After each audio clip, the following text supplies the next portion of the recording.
buenas tardes. No sé en qué momento te encuentras viéndonos. El día de hoy tengo un gran invitado.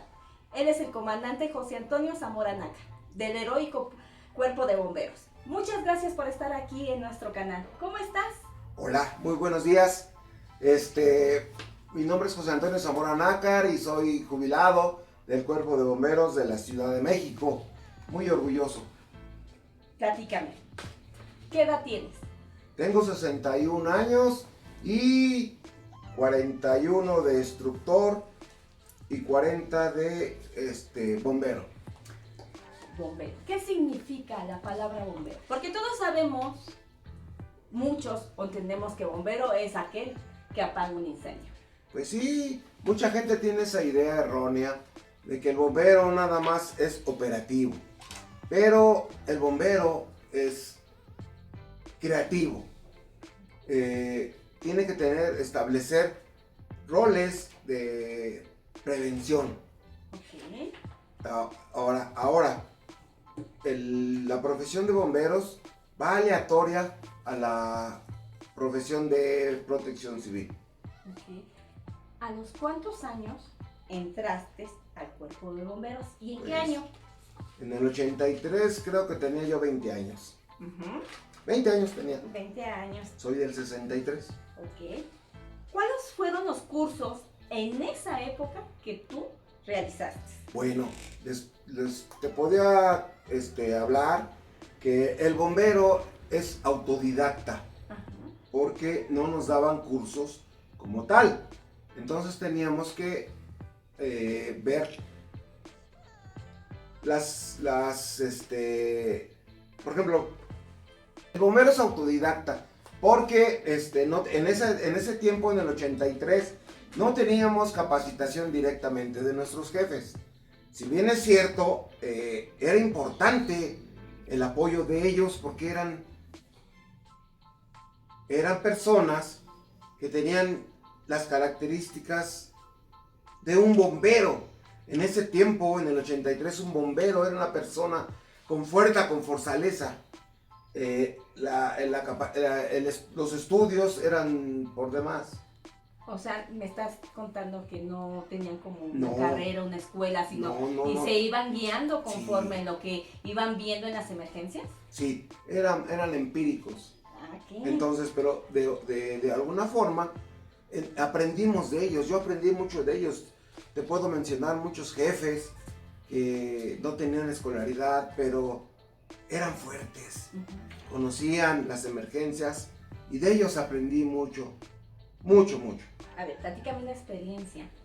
A los meses que entraste ahí, ¿qué experiencia tuviste en los primeros días de una emergencia? Pues mi primera experiencia fue en San Juan y Huastepec, La Fuerte, en San Juanico, 19 de noviembre del 84, donde explotaron 2 esferas de gas LP, cada una de 85 millones de litros de gas. Entonces yo me acuerdo mucho de unos compañeros, Jesús Escareño, y él me guió mucho, era un amigo. Entonces ellos me guiaron a ser lo que ahora soy. Cuando van, yo he visto en entrevistas o tú en TEDx, y yo creo que muchas personas han visto que siempre que entra un bombero, entras como bombero o como voluntario. Como bombero, en Ciudad de México como bombero. Lo que antes era Distrito Federal, como bombero. ¿Qué diferencia hay de voluntario, perdón? El voluntariado no existe en bomberos. En otras partes de zonas conurbadas o estados sí existe, pero en Ciudad de México no, porque debe de haber un perfil. Okay. Entonces, ¿alguna vez, entonces vas con tu compañero, tú te haces cargo de un novato? Sí, así como ellos se hicieron cargo de mí, yo también me hice cargo de muchos novatos, y hasta la fecha muchos podrán entenderme y comprenderme y me estiman, porque saben que yo me entrego en el corazón. ¿Te ha pasado que cuando llevas un novato a una emergencia, se ha hecho para atrás? ¿Le ha entrado ese miedo? Sí. ¿Qué le dices ahí? A mí también me pasó. Y pues lo único que queda es fortalecer su ánimo. sus convicciones, hacerle entender que si bien es cierto que en ese momento vamos a arriesgar la vida, tenemos que tener la capacidad de enfrentar esa emergencia. Me ha tocado muchos, y les mando un saludo. Todos me han conocido que soy una persona que siempre me ha entregado mi trabajo. Muy bien. Aparte de ser bombero, ¿qué otra profesión tienes? Instructor. Desde 1984 entendí que parte de mi función como bombero era la instrucción, y paralelamente empecé a trabajar con protección civil. Ok. En la vida del cuartel, platícame, ¿qué es estar en un cuartel? ¿Qué? En una emergencia, ¿cuánto tiempo tiene para, ahora sí que digo yo, disfrazarse, pero para vestirse desde las botas, pantalón y todo? ¿Cuánto es su tiempo récord? La vida de un cuartel es difícil, difícil. En mi historia de bomberos hemos entendido que muchos muchachos se acercan atraídos por la emoción, pero cuando se dan cuenta de la importancia o del trabajo pesado que es de bomberos, se han ido. Inclusive en el 85 hubo una deserción grande. Cuando veían que teníamos que entrar a esos edificios derrumbados, decían, yo me voy. Y en el cuartel tenemos actividades, o sea, aquí debemos entender, la gente piensa que el bombero está en el cuartel y no hace nada. Tenemos actividades, capacitación teórica práctica, tenemos prácticas. El bombero está constantemente preparándose. Eso es lo de las actividades del cuerpo de bomberos, es saber cocinar. Tenemos compañeros en la estación central de bomberos que se dedican a elaborar el pan, y de ahí se reparte todo el pan a todas las estaciones del cuerpo de bomberos. Eso es algo muy gratificante, y independientemente de eso, en los tiempos en que yo entré a bomberos, nos asignaban lo que era cocinero y mesero. Cada 15 días nos cambiaban. Yo era cocinero y el compañero era mesero, y viceversa. Entonces ahí aprendimos a preparar alimentos. Preparamos la comida, la cena y el desayuno de los que les tocaba entrar el día de mañana. ¿Cuántos están en un cuartel? ¿Cuántos bomberos siempre están de guardia? Bueno, tendrían que ser 100 bomberos en 3 turnos. Trabajamos 24 por 48 horas. Y esas 24 horas son intensas porque tenemos que estar día y noche pendientes de atender una emergencia. Oye, si se siguen aventando por el tubo. Todavía, el aventarse por un tubo no es una, ¿cómo te puedo decir? Pues no sé, la intención de... ¿Qué es la intención? De mostrar, sino atender una emergencia de inmediato. Hace rato me comentabas que cuánto tiempo tenemos en colocarnos en un equipo. Es un minuto. En el momento que suena la alarma, tenemos un minuto para colocarnos el equipo y salir de inmediato a las emergencias. Platiquemos ahorita de siniestros. Me platicabas que estabas en 1984 en San Juanico, que fue uno de los primeros. ¿Qué me puedes decir? ¿Negligencia o accidente? Pues no ha habido un estudio total de lo que pasó ahí, de lo que sucedió. Sería vano decir que pasó esto, pasó lo otro. Aquí lo que tenemos que entender, ¿cómo lo atendimos? Hubo más de 1000 muertos. Entonces, lo que ahora entiendo como parte de la protección civil son los protocolos de auxilio, de decirles qué está pasando y cómo podemos solucionar las cosas. Y cuando yo pensé que era el evento más fuerte, después vino el 85, pero el terremoto. Platiquemos un poquito más de San Juanico. A ver, ¿qué experiencia más fuerte y desafiante fue para ti en ese momento que estabas ahí? Cuando tú llegas al siniestro y ves todo el caos que hay.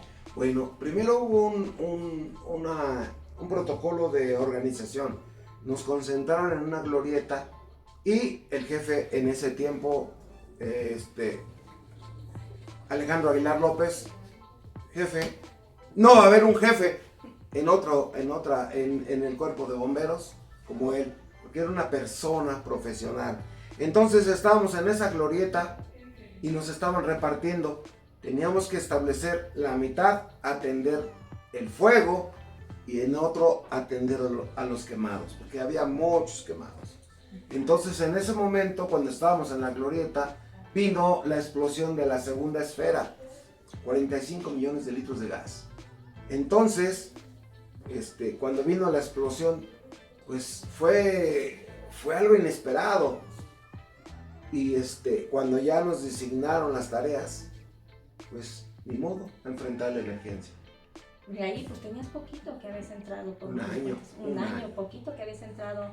Fue la magnitud que viste. ¿Qué miedo te causó? Mucho miedo.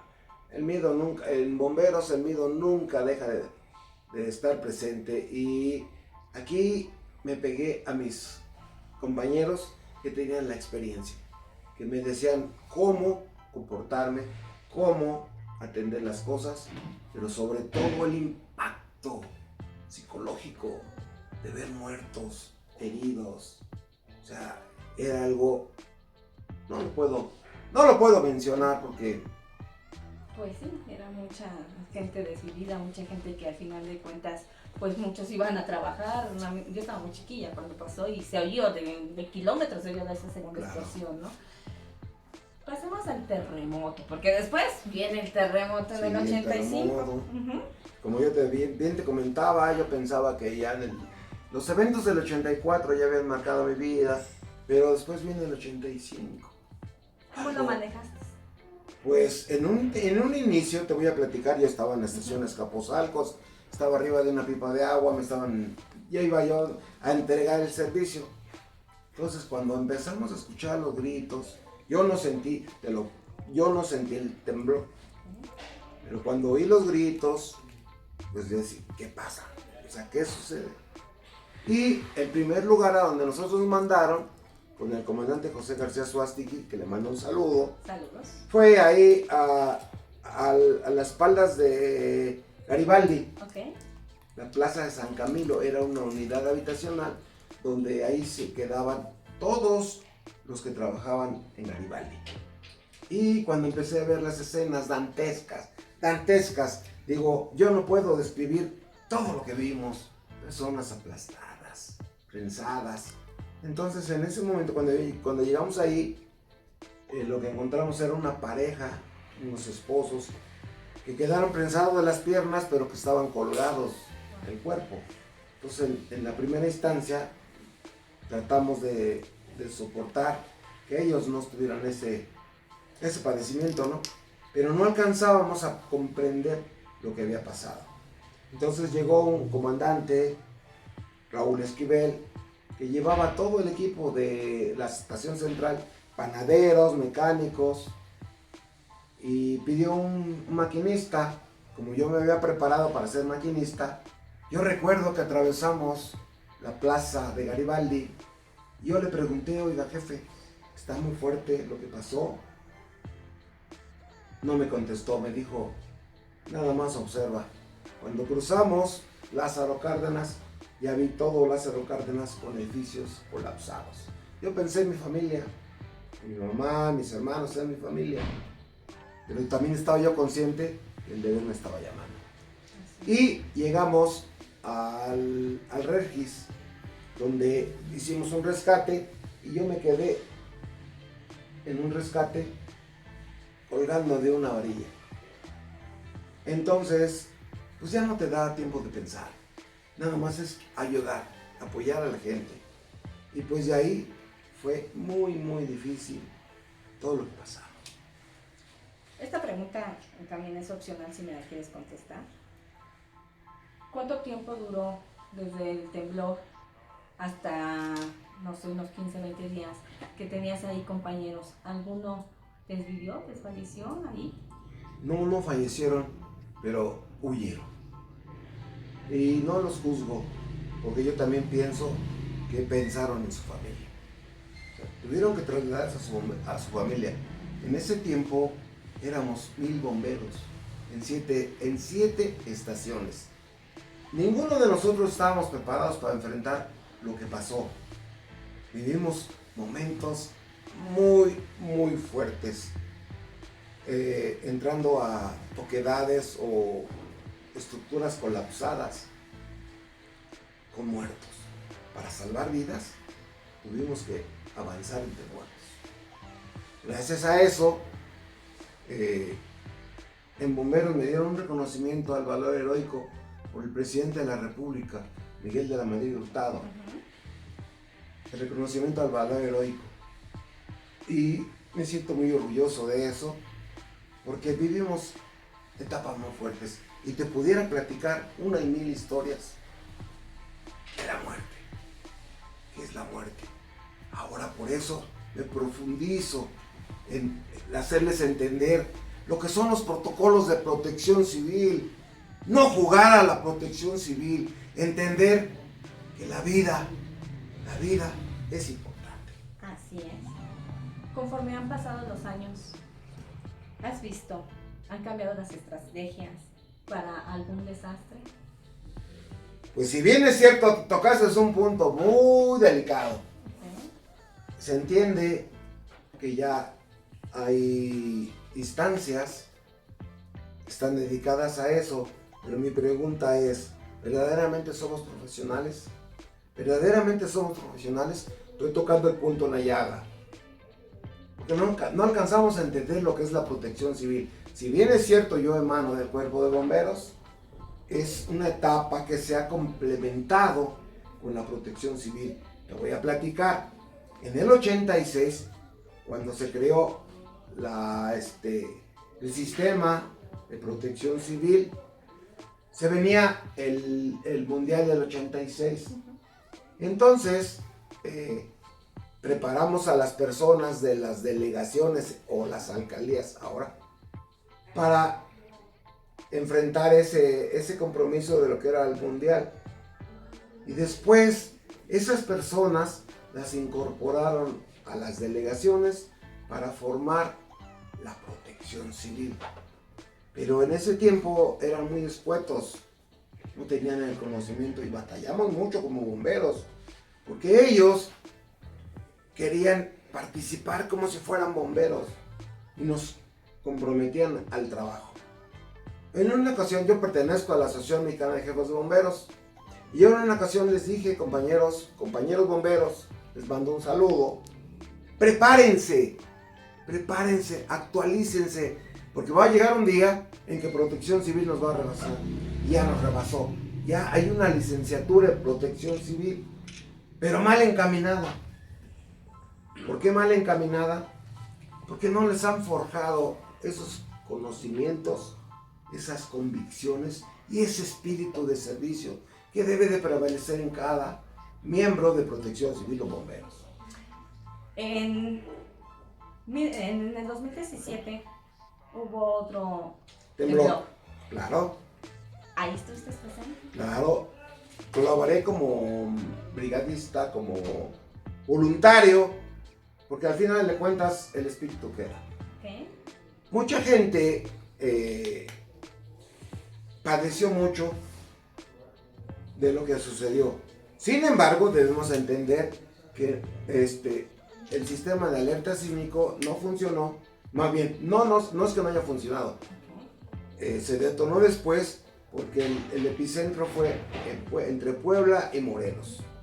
Entonces, algo importante que debemos soslayar o mencionar, que no debemos estar pendientes del sistema o de la alerta sísmica. La alerta sísmica está entre las costas de Guerrero, Michoacán y Oaxaca. Pero algo muy importante, a pesar de todos esos emergencias, no ha quedado esa cultura de la protección civil. ¿Qué sucedió? Dormíamos vestidos y con zapatos. Y oíamos la alerta de un carro y corríamos. ¿Qué ha pasado? No hay una cultura. No nos hemos preparado por, no sé, falta de tiempo, por apatía, por muchas cosas. Entonces, ahorita en este momento, dices, desde que tú entraste a ahorita, ¿todavía estamos en pañales, a medias o dónde estamos? Tengo que reconocer que sí.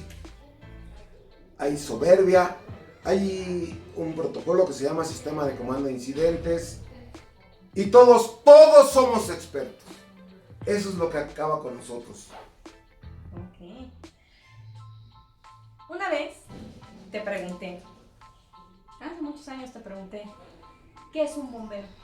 Y tú me contestaste, somos todólogos.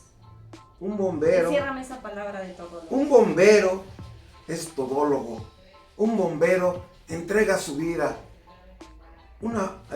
El año pasado, un compañero decía que los bomberos éramos de chamba. No, el bombero es profesionista. Tenemos que ser psicólogos. Desde el momento que atendemos una emergencia, psicólogos. Después, físicos, químicos. El bombero es una profesión. A diferencia de otras partes del mundo, Estados Unidos, Canadá, España, Inglaterra, ellos tienen específicamente sus funciones. Un bombero solamente va a los incendios, un rescatista solamente a los choques, un brigadista solamente, todos tienen sus funciones. Pero bomberos aquí en toda la República somos todólogos, hacemos todo. Vamos a un choque, vamos a un rescate, vamos a un incendio, una explosión. Eso es lo que al resto del mundo le fascina de nosotros. Y es un orgullo eso. Es un orgullo y un honor estar aquí contigo. La Claro. verdad que no me arrepiento y me siento orgullosa de poder Gracias. platicar toda tu Yo me siento más trayectoria. orgulloso de estar aquí. Gracias. Bueno, ahora, de ahí fuiste avanzando. ¿Y cómo te convertiste en comandante? ¿Cómo llegas? Pues es un proceso, es algo que tengo que puntualizar. Porque el ser comandante tiene una trayectoria. Es una escala jerárquica. En bomberos en Ciudad de México y es la base de lo que es el bombero raso. Y después el cabo, bombero segundo, bombero primero, subteniente, teniente, capitán, mayor, teniente coronel, coronel y general. Entonces, ahí te tienes que ganar. En bomberos nos ganamos cada paso. No nomás de decir, ya eres comandante y ya, no. ¿Cómo manejas, ahora que ya eres comandante, cómo manejas el estrés hacia todo el equipo que llevas? Bueno, si bien es cierto, tengo que comentarte, me jubilé, ayer cumplí 10 años y ahora colaboro con Los Ángeles Guindas de Iztapalapa. Entonces, parte de mi función es ser instructor, pero mi tarea es hacer entender, sensibilizar y concientizar a la gente lo importante que es la protección civil, lo que es la vida. Yo vi muchas, no sé, sería bueno decir tantas cosas que pasé y que es importante que todos y cada uno de ustedes estén preparados para una emergencia. Es triste la diferencia entre la vida y la muerte, la diferencia entre un susto y una desgracia, es el tiempo. Entonces, yo ya estoy jubilado y agradezco al ingeniero Michel que me ha dado esta oportunidad porque yo quiero seguir patentizando los protocolos de prevención. Así es. En la actualidad, ¿su equipo de los bomberos ha sido actualizado? Bueno, aquí ya tocaste otro punto. En la Ciudad de México hay un rezago y no lo estoy diciendo por afectar a las personas y mis compañeros en Cuerpo de Bomberos de la Ciudad de México, que muchas veces tengo contacto con ellos, hay un rezago muy fuerte. Se perdió esa profesionalización. Tenemos jefes que no entienden la convicción de servicio, no les dan capacitación. Es algo triste, hay un rezago. Y perdón, jefe Cova, que yo me estoy refiriendo a eso, es en general. Qué triste que mejoren otros cuerpos de bomberos en áreas conurbadas como es el Estado de México y otros estados estén profesionalizándose mejor. Así es. Cuando hay un siniestro, tú le estás diciendo, vienen diferentes asociaciones, llámese rescatistas, llámese protección civil, que ahora estás, Claro. bomberos. Cuando es algo grande, ¿cómo lo manejan? ¿Cómo cada quien tiene su tarea? Yo sé que es un lío, ¿no? Porque al final de cuentas hasta con dos personas te entras en conflicto, pero ¿cómo lo manejan ustedes para que trabajen en conjunto? Aquí teníamos que aplicar el sistema de comando de incidentes. Ok. La persona que llega al evento tiene que establecer un comando y después de ahí tenemos que establecer un protocolo de organización, algo que ha demeritado mucho el trabajo de un bombero. ¿Por qué? Porque existe mucha soberbia. Llega Protección Civil y quiere hacerse cargo del evento, mientras el cuerpo de bomberos está trabajando directamente en la emergencia. Entonces, de ahí se deriva que no hay una preparación completa. Te voy a platicar de cuando se cayó el metro en la línea 12.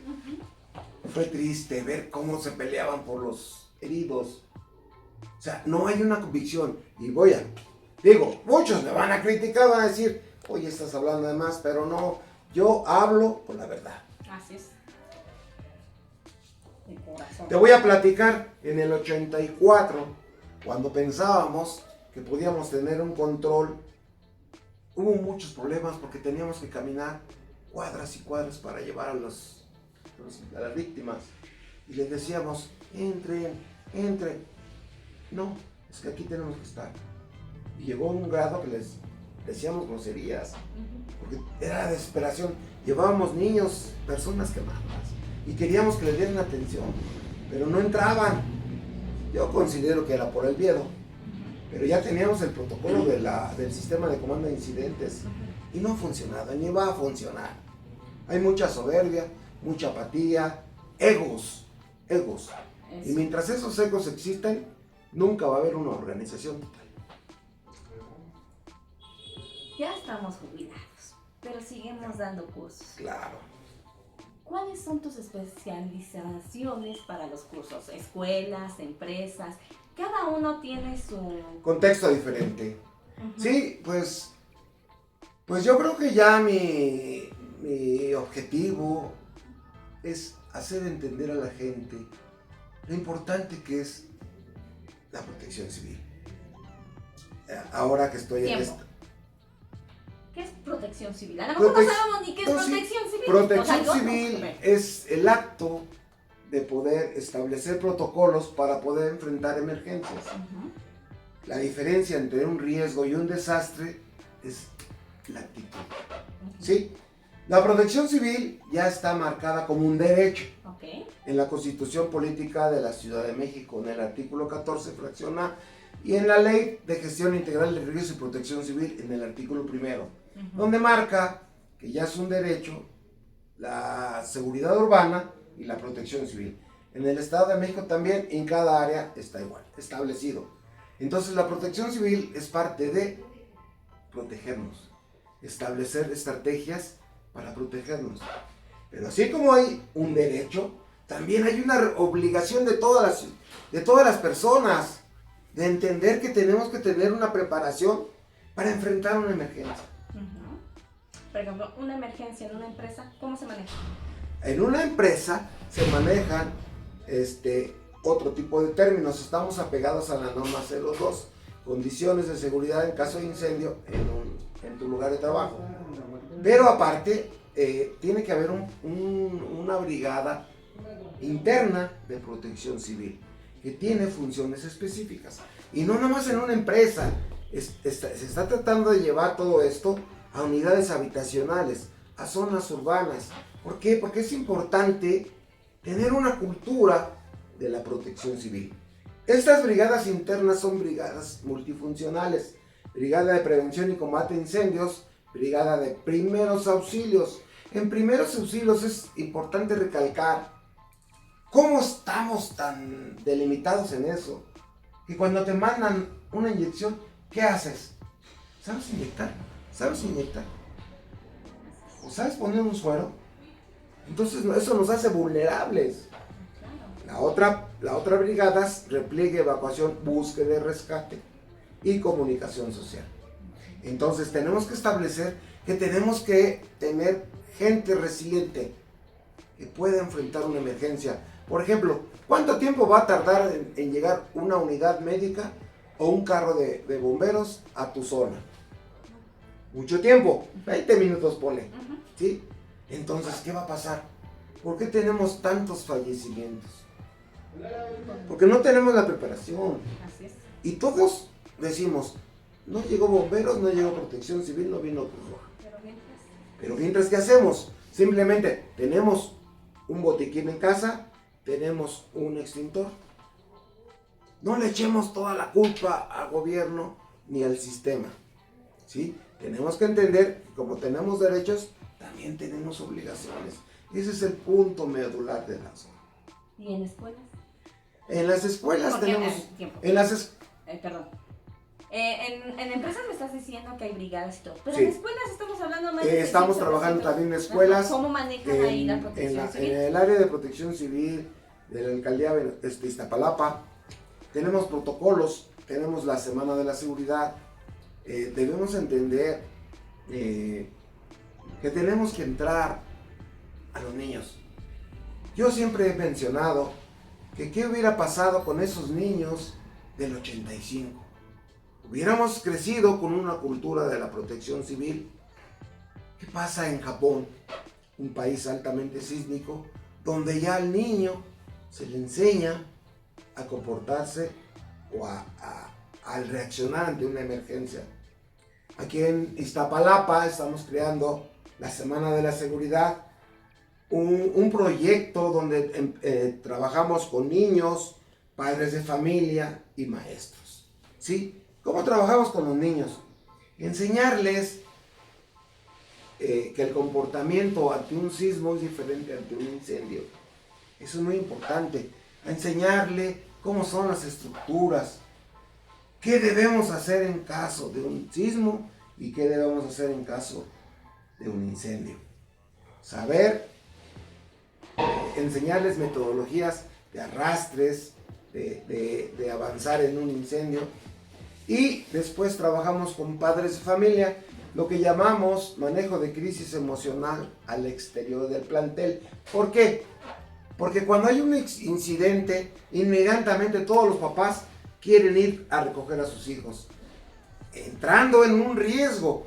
Van en patines, en chanclas, en bicicleta, en autos, pudiendo tener el riesgo de entrar en un accidente. Aparte, colapsamos la entrada de la escuela, ¿sí? Y luego somos, no sé, locos. Queremos que nos entreguen a nuestros niños sin pensar que es un riesgo. Entonces tenemos que trabajar con los papás en ese aspecto. Ahora, al interior del plantel, manejos de crisis emocional al interior del plantel. Trabajar con los maestros, enseñándoles los protocolos para poder estar pendientes de una emergencia. Y con esto demostrarle a los padres de familia que hay un protocolo de seguridad. Y con esto complementamos la actividad. Ahora, esto va como ama de casa. Claro. En algún momento siempre te dije, a veces a mí se me sale el gas. Y me dijiste, siempre mantén una ventana abierta. Claro. ¿Qué seguridades como ama de casa? Porque normalmente somos las que ama ahora, ya también los papás, estamos en casa, ¿no? ¿Cuáles son los mayores accidentes o incidentes que tenemos? Bueno, nuevamente te voy a hacer retrocedo tantito. Ajá. Y todos pensamos en los protocolos en caso de un sismo, pero yo siempre he soslayado que los accidentes urbanos están al día. Así es. Y uno de esos es el manejo del gas LP. Gas LP licuado de petróleo, porque tiene ciertas características. Entonces ahí tenemos que entender y comprender la complejidad del gas. Primero, que cuando uno empieza a oler el gas, después el olfato se acostumbra al gas y eso nos pone en un estado de indefensión. Bueno, cuando hay una fuga de gas, ya si tienes prendida tu televisión, tu luz, no tenemos que mover nada. Tenemos que desalojar el lugar y seguir los protocolos de protección civil. Así es. ¿Y si hay un electrocutado? Bueno, aquí ya tendríamos que hablar de los primeros auxilios. ¿Qué son los primeros auxilios? La ayuda inmediata temporal que se le presta a una persona que ha sufrido una súbita enfermedad. Aquí hay que puntualizar eso. Súbita enfermedad o un accidente. Si bien es cierto, es complejo la atención de una persona que ha sufrido una descarga eléctrica, si tenemos que establecer qué pasó. Una quemadura. Ahí te va a reflejar una quemadura. ¿Cómo tienes que manejar una quemadura? A veces pensamos o tenemos la idea vaga de ayudar con a una persona clara de huevo, mayonesa, rebanadas de pepino, de papa, mostaza. Wow. Y no sé, te puedo decir, el último caso que te puedo platicar, que llegamos a una descarga de una persona que tocó cables de 23,000 volts, y cuando vimos que bajó de las escaleras venía así rosa. Le dije, la pantera rosa. Dice la señora, ya lo atendimos. Digo, ¿qué le puso? Pepto-Bismol. Ay Dios. Aquí lo que tengo que hacer es entender, sensibilizar y concientizar que cuando llegas a una área de quemados, te van a pasar a la asepsia y te tienen que lavar para quitarte todo el tejido muerto. Y si traes mayonesa, nada más imagínate, es tanto el dolor que a veces se tiene que sedar el paciente. Si bien es cierto, es un paliativo para el dolor, porque sí, cuando te quemas es un dolor intenso, pero también tenemos que entender que van a llegar a una unidad médica que el tratamiento va a ser diferente. Así es. ¿Cómo apoyas en una crisis? Ya me dijiste en temblor, pero en una crisis a una familia cuando está un colapso y la familia está afuera y luego nos ponemos histéricas o los papás o queremos entrar. ¿Cuál es tu labor? Pues concientizar, hablar con la gente. A veces es difícil porque independientemente de lo que estás platicando, avisarle a una gente que su familiar murió, es muy difícil, muy difícil.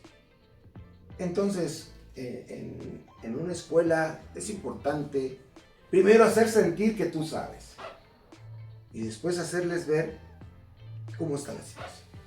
Ok. Vamos a hablar de ti. ¿Qué es para ti la muerte? Ahí no te podría yo explicar qué es la muerte porque aprendí a respetarla. Yo he visto tantos muertos, que aprendí o entendí que la vida es algo diferente. Entonces, no le tengo miedo porque estuve en muchos riesgos, pero tengo respeto. Es un respeto a lo que vas a enfrentar, a lo que cuando llegas a un siniestro. Sí, porque te voy a decir que estuve 32 años de bombero.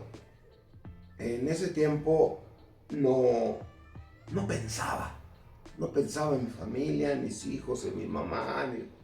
O sea, yo reaccionaba para salvar vidas, aunque fuera de por mí, mi vida. Y ahora ya que ya estoy más grande, pues ahora sí, eso ya me pone en shock. Lo cambias. Porque ya me da miedo, ahora sí ya me da miedo. Así Pero es. te voy a decir algo, somos adictos a la adrenalina. La adrenalina, porque estoy malo de mis rodillas y mi cintura. Pero cuando hay algo así, mira, se me olvida todo. Es lo que te iba a preguntar. ¿Dejas al bombero en algún momento? ¿O No, siempre el jamás. bombero anda contigo? El bombero anda conmigo. Más bien, yo ando con el bombero. ¿Tú andas con el bombero? Ay, loco. Sí, es la verdad. O sea, y mucha gente que nos está viendo sabe quién es el bombero. Todo el mundo me dice el bombero. Pero no cualquier bombero. Exacto, así Así es. Entonces, en una emergencia eres de los que te bajas, te vas y tú lo estás diciendo. Sí. ¿Qué marcas tienes de bombero? Presúmenos tus. A ver. Ay, no, pues todo, mira, mis manos, mi piel, Ajá. aquí me quedé colgado en el Regis. Ajá. Aquí me entró una estructura de un mueble, aquí me corté. No, yo Estás todo cicatrizado. estoy todo cicatrizo. Y te Pero sientes, orgulloso. es lo que te decía. ¡Orgulloso! Orgulloso de ser bombero. Un bombero de corazón. No un bombero, hay muchos bomberos cualquiera. No, pues ya llevamos ¿cuántos años? ¿Cuánta es tu trayectoria? 42 años. Entré en la Cruz Roja Mexicana en el 82 y en el 83 entré al Heroico Cuerpo de Bomberos del DF. Eso. Ahora ya es de la Ciudad de México. Contrario. Soy así. Al final de cuentas lo que queremos es enaltecer tu trayectoria. No, pues, mira, te agradezco ese adjetivo que me dijiste de enaltecer. Simplemente Es que eso no quiero que entiendan que soy una persona normal. La verdad, soy una persona normal. Que no trato de ser algo importante. Es más, yo no me comparo con nadie. ¿Cuánto No compito. pesa este? Este pesa 5 kilos. Pasé la explosión de una pipa de gas de 5,800 litros en la Jusco, Coyoacán. Que se va a cumplir el 10 de junio, 12 años. Cada casco, les vamos a mandar una foto donde tiene todos sus cascos, tiene su hacha, a ver si producción me pasa la hacha. Qué Se maravilla. dice que esta es un hacha tipo bombero. ¿Por qué? Porque con este extremo cortamos árboles. Ok. También vamos a cortes de árboles. Y con esto podemos abrir una puerta para rescatar a una persona. Por eso se dice que este es una hacha tipo bombero.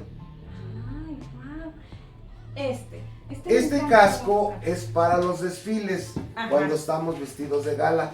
Este casco es de oficial. Ahorita está incompleto, Ajá. pero tiene un chapetón y una pluma color rojo que identificaba a los que ya éramos jefes. Ok. Este casco es tipo bula. Antiguamente los cascos eran improvisados, no improvisados. Era de una estructura de fibra de vidrio que tenía una cresta.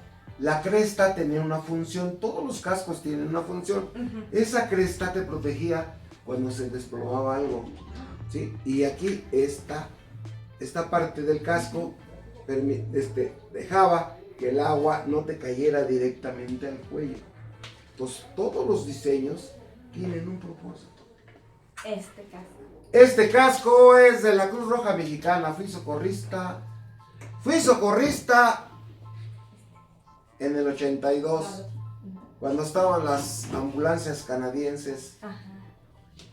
Este casco me lo regalaron unos compañeros de Francia cuando vinieron a hacer la investigación del evento del San Juan y Huastepec. Me lo regalaron. Wow. ¿Y Este casco es de Protección Civil de la Venustiano Carranza. Fui subdirector operativo de prevención de riesgos y protección civil. Les mando un saludo a todos mis compañeros que todavía están por allá. Ahora ya soy Ángel Azul, digo Guinda. ¿Y por qué Angelina? ¿Qué? Es un programa bien estipulado. Le mando un saludo a la alcaldesa y a mi ingeniero Michel. Es un programa donde estamos enfocando problemas de protección civil. Están entrando muchachos que tenemos que enfocar y hacerles entender cuál es el objetivo de protección civil. La alcaldía de Iztapalapa es muy amplia y muy compleja. Entonces, tenemos el objetivo de ayudar a la ciudadanía. Y ese siempre ha sido mi objetivo de vida. Ese sería el mensaje que tú le enviarías a los ciudadanos. Sí, que estén preparados, que se acerquen al área de protección civil. Somos sus amigos, podemos hacerles entender y mencionar los protocolos de protección civil. Si bien es cierto, hemos tenido muchos eventos muy fuertes, no estamos preparados porque a veces no nos queda tiempo, a veces por apatía, pero si todos entendemos el contexto y los protocolos de protección civil, avanzaríamos mucho. También en tus días libres he visto fotos que te has vestido de Santa Claus, Sí, que también te has estado en entrevistas de televisión, has estado en muchos eventos, pero ¿qué es vestirse de Santa Claus? ¿Por qué Santa Claus? bueno, eso de Santa Claus nació de una vez que fuimos a un asilo de ancianos y entendimos que toda la gente necesita de algo, de un apoyo, un mensaje. A sus adultos mayores no los abandonen. Entonces fuimos a ese, perdón, No, a veces me colapso, está ¿no? bien, está bien. Entonces, nos pasamos un rato agradable donde entendimos que ellos necesitaban de un tiempo. Cada uno de mis compañeros fue con un viejito, se puede decir. Yo ya soy viejito. Y el entenderlos, el platicar con ellos, nos hizo vivir. Entonces en el regreso, ya íbamos en el camión de bomberos, y me dicen, oye, ¿por qué no regresamos a regalarles regalos? Digo, sí. Era cerca de diciembre. Y me dicen, ¿y si te vistes de Santa Claus y tú les das los regalos? Ya no manches. Y así empezó. Me vestí de Santa, me compraron un disfraz, les fuimos a chocolates, o sea, cosas, no sé, sencillas, ¿no? Pero lo importante para ellos era el tiempo, el atenderlos, el platicar con ellos. Y de ahí nació, después fui a hospitales, a la casa, no sé. Yo trato de llevar un poquito de alegría. Así es. Soy muy sensible en ese aspecto. Y ahorita ya llevo 28 años vistiéndome de Santa Claus. Y es una alegría ver cómo se acercan los niños. Cómo llevar un poquito de lo que yo traigo. Muy bien. Perdón, soy muy sensible, No, yo soy chillón. Y todos saben que soy muy pinche chillón. Muéstrame tu mano. Dime, ¿qué es? Mi anillo de protección civil. Y tengo mi anillo de bomberos, pero no lo traje. No, ahora no lo trajo, no nos mandaron la foto. Ah, ¿te sientes orgulloso? ¿A quién le dedicas lo que eres? ¿A quién es? A toda la gente. A toda la gente, porque esa es mi labor. Hacerles entender que tenemos que estar preparados. Todos y cada uno de las personas que yo les he dado capacitación, yo siento que algún día se van a acordar de mí, de ese loco, que algún día les dijo, no hagas esto o haz esto. Toda la gente, y a mi familia acá. Conozco a alguien muy cercano de ti, conocí a alguien muy cercano de ti, que siempre estuvo orando por ti y decía mi preocupación cuando sonaba una emergencia, eran mis hijos. El verlos en la televisión para mí era saber que estaban bien. Y sé que desde donde está y sigue orgullosa de ti. Mi padrino, mi tío, él decía bombero Catoche. Así es. Fue parte importante porque él, cuando yo era mi padrino, cuando yo estaba chiquito, ¿Su nombre de tu padrino? Jesús Nácar. Así es. Y él me impulsó y soy lo que soy. Ahora soy lo que soy. Que él me dijo, nunca te des por vencido, siempre triunfa. Él me regaló mi primera bicicleta, fue mi padrino. Y soy lo que soy por él. Aparte de mi abuelito, Chucho, mi abuelita Chabelita, mi mamá, todos ellos paz descansen, pero yo creo que donde quiera que estén, yo quiero que se sientan orgullosos de lo que yo soy. Sí, así es. Lo está y lo seguimos estando. Te agradezco todos estos años de servicio y es un honor tu dedicación, tu sacrificio, compasión por aquellos que sin conocerlos has dado tu vida y lo sigues haciendo en tus enseñanzas. Porque llevas fuego en el alma, Dios te va a bendecir siempre. Gracias. Muchas gracias, José Antonio Zamora, comandante del heroico cuerpo de bomberos. Nada más dígame Toño o el bombero. El bombero. Gracias. Gracias y a todos ustedes les agradezco. Perdonen por No sé, yo hablo con el corazón. Yo siempre hablo con el corazón. Así es. Gracias. Porque yo soy tú y tú eres yo. Fue para mí una gran bendición estar con un héroe, Gracias. con un Gracias. verdadero héroe. Gracias. Gracias. Yo soy tú y tú eres yo. Hasta luego. Hasta luego.